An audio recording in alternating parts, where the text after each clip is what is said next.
Bonjour, nous sommes dans un parcours de libération, édité chez Parole et Silence, la prière de libération.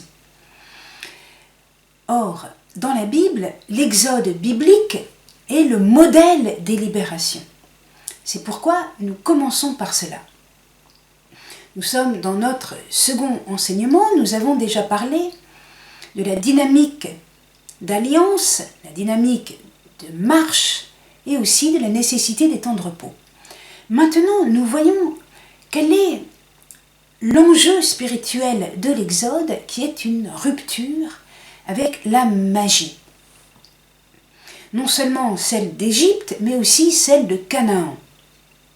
L'attitude magique trouble l'alliance. Si vous voulez, il y a deux grandes attitudes. Soit j'ai compris que j'ai un créateur qui m'a créé avec amour, qui a créé tout l'univers, les étoiles, la mer, les montagnes, les sources, comme un berceau pour moi, pour me dire je t'aime, et qui attend qu'en échange je lui dise j'ai compris que c'est un cadeau, je t'aime. Ou bien l'autre attitude, on se méfie, on essaye de capter des forces pour essayer de faire tout seul. Et on se trouve bien misérable. Pourquoi ? Parce qu'on est ballotté par notre égoïsme et notre orgueil.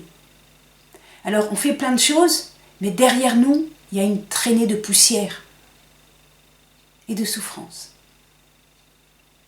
Bien, l'attitude magique, regardez, du temps des Cananéens, ils vénéraient les Baals. D'ailleurs, aujourd'hui, il y a encore des gens qui vénèrent les Baals, et pas seulement les francs-maçons.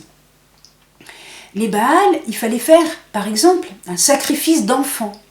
Vous savez, on imaginait que les enfants sortaient de Dieu, et donc on les tuait pour qu'ils retournent à Dieu, et qu'ils rappellent à Dieu la nécessité, par exemple, de faire tomber la pluie.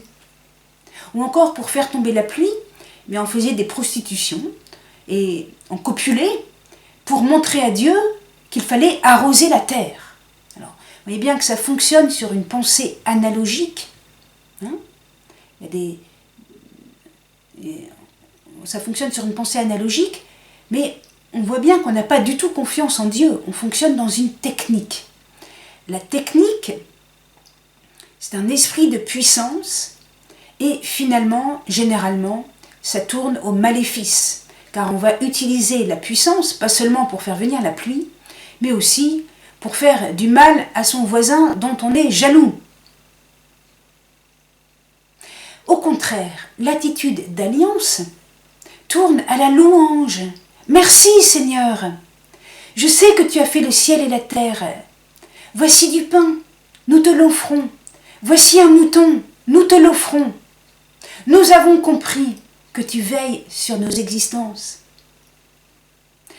L'attitude d'alliance, la piété, conduit à la louange et à l'amour.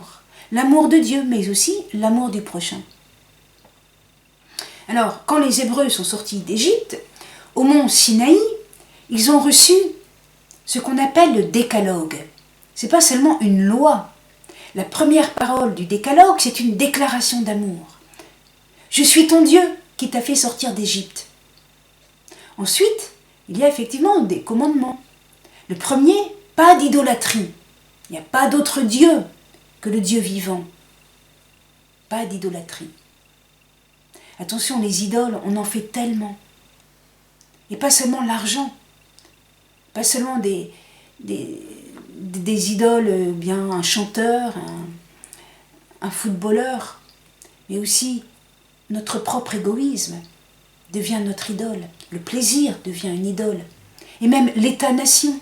On parlait des sacrifices humains pour les Baals. Mais est-ce qu'on n'a pas fait des sacrifices humains ? Est-ce qu'on ne fait pas des sacrifices humains quand on fait des guerres pour le pétrole ? Où sont nos idoles ? Tout peut faire une idole. Donc tu ne feras pas d'idole. Et aussi, tu ne seras pas hypocrite. Attention à l'hypocrisie. On ne doit pas invoquer le nom de Dieu avec un esprit qui n'est pas sincère, avec un esprit faux. C'est grave. Et puis ensuite, le repos. On a déjà parlé du repos précédemment. Le repos, le jour du Seigneur, le Shabbat pour les Juifs, le dimanche pour les chrétiens. Le jour du Seigneur, c'est un commandement important qui signifie notre amour de Dieu. Ensuite, honorer son père et sa mère. En effet, nous avons reçu la vie par papa-maman. Quand nous les honorons, nous honorons quelque part Dieu le Créateur. Quand nous les honorons, nous honorons aussi leur autorité qui finalement vient de Dieu. Alors évidemment, on ne va pas honorer une faute de notre père ou de notre mère, mais on va honorer, ce par quoi ils ressemblent à Dieu, à commencer par la transmission de la vie. Ensuite, tu ne tueras pas, tu ne commettras pas d'adultère, tu ne mentiras pas, tu ne voleras pas. Et puis le dernier commandement, qui est un commandement dans le cœur, car toutes les fautes commencent dans le cœur. Tu ne convoiteras pas la femme de ton prochain. Et par conséquent, pas d'adultère. Et vous savez que l'idolâtrie est aussi un adultère spirituel. Tu ne convoiteras pas la maison de ton prochain, c'est-à-dire son honneur. Parce que si tu convoites l'honneur de ton prochain, tu vas finir par le tuer. Le tuer avec des paroles et des injures, des procès d'intention, ou le tuer physiquement. Donc tu ne convoiteras pas la maison, c'est-à-dire l'espace que ton prochain occupe. Tu ne convoiteras pas son âne ou son bœuf, tout ce qui lui appartient. Ainsi, tu ne seras pas tenté de le voler. Donc vous voyez que le décalogue nous conduit dans le secret des pensées du cœur. Il ne s'agit pas seulement de ne pas tuer, il s'agit aussi de veiller à notre âme. Quelles sont les pensées secrètes que nous nourrissons? La prière de libération, ça commence comme ça. Ça commence en faisant attention aux pensées qui nous occupent, aux pensées que nous nourrissons. Alors, insistons sur la magie. L'Exode est une sortie de l'attitude magique. Alors, l'histoire des Baals, peut-être que ça vous semble loin, mais le catéchisme de l'Église catholique nous montre que c'est tout proche. Le catéchisme de l'Église catholique, paragraphe 2110 et suivant. On va vous parler de la superstition. Les superstitions, c'est une forme d'idolâtrie. Donc, la prière de libération que je vais proposer à la fin du parcours ne doit pas être utilisée avec superstition, comme une formule magique. Ça serait vraiment un contresens. Vous n'auriez rien compris. Ensuite, les objets bénis ne doivent pas être utilisés avec superstition, mais toujours dans la piété, dans la prière. Dieu est vivant. Il n'y a pas de technique. Il n'y a pas de technique. Ensuite, l'idolâtrie, donc on en a déjà parlé. Et puis, le catéchisme continue avec cette belle phrase. Le commandement d'adorer le seul Seigneur simplifie l'homme et le sauve d'une dispersion infinie.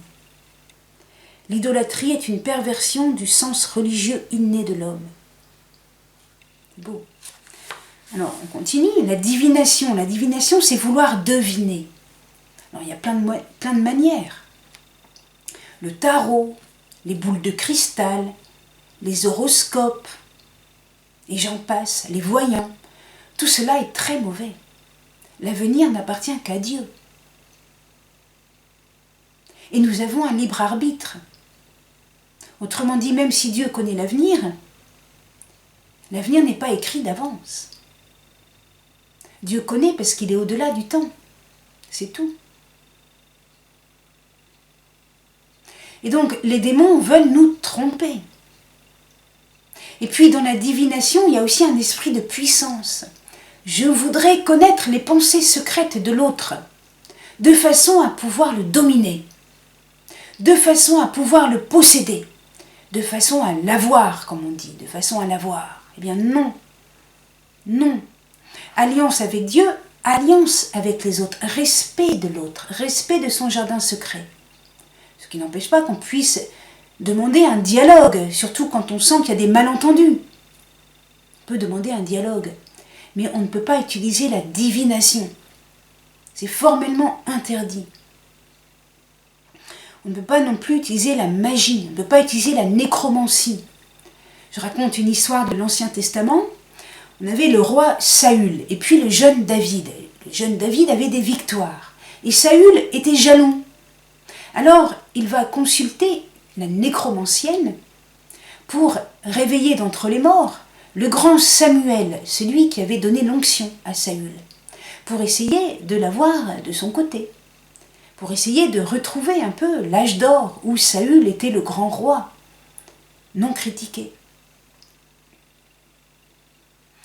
Eh bien, Saül a bien réveillé Samuel, qui est sorti du séjour des morts, mais pour le condamner. Mais pour le condamner. Car cette action déplaît profondément à Dieu.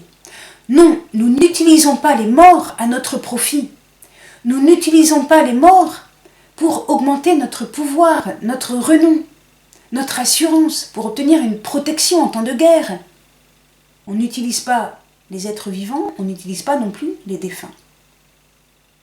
On ne consulte pas les morts pour avoir des connaissances ou des appuis. Ce sont là des péchés très graves que l'Exode biblique a justement souligné pour que nous les évitions, pour que nous ne les refassions plus. Les Hébreux ont fait avant nous l'expérience de la grande amertume qu'il y a à commettre ces fautes. Ajoutons une remarque. À notre époque, on a tendance à ne plus vouloir parler de commandement divin. Vous savez, Nietzsche veut que le surhomme crée des valeurs. Mais il n'y a pas seulement Nietzsche. Il y a aussi, par exemple, eh bien, justement, un psychanalyste, Jung, qui s'écarte finalement de ce que je vous explique. Jung ne parle pas vraiment de Dieu. Il parle de symboles, d'archétypes, comme si l'homme ne pouvait pas être dans une relation vivante avec Dieu, mais seulement avec des archétypes qui finalement sont des pensées toutes humaines. Donc l'homme rencontre l'homme. De même, Jung parle très peu des relations humaines. Il parle toujours du ressenti de la personne. Et non pas de ce qui peut se passer dans les relations, en termes de malentendus, de conflits, d'injustice, ou au contraire d'amitié, de désir, de joie.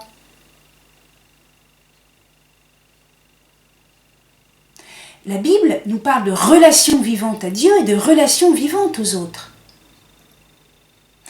Enfin, Jung parle très peu d'ascèse, donc on ne va pas faire d'efforts intérieurs pour purifier le fond de son âme, en arrachant la triple convoitise. Tu ne convoiteras pas la femme, ni la maison, ni les biens de ton prochain. Il n'insiste pas sur l'ascèse. Donc vous voyez qu'il y a des thérapies qui paraissent parfois spirituelles, mais qui ne sont pas véritablement judéo-chrétiennes, bibliques. On va dire qu'il y a une sorte de gnose. On veut se sauver, mais par soi-même, par une connaissance de soi. Finalement, Jung le reconnaît lui-même. Je conduis mes patients à une connaissance d'eux-mêmes, mais les résultats sont très maigres, car Dieu seul nous sauve. Alors, soulignons encore, avant de terminer ce petit chapitre, que le décalogue nous est donné pour le bonheur. Dans le livre du Deutéronome, on peut repérer toutes les mentions du bonheur avant et après le décalogue.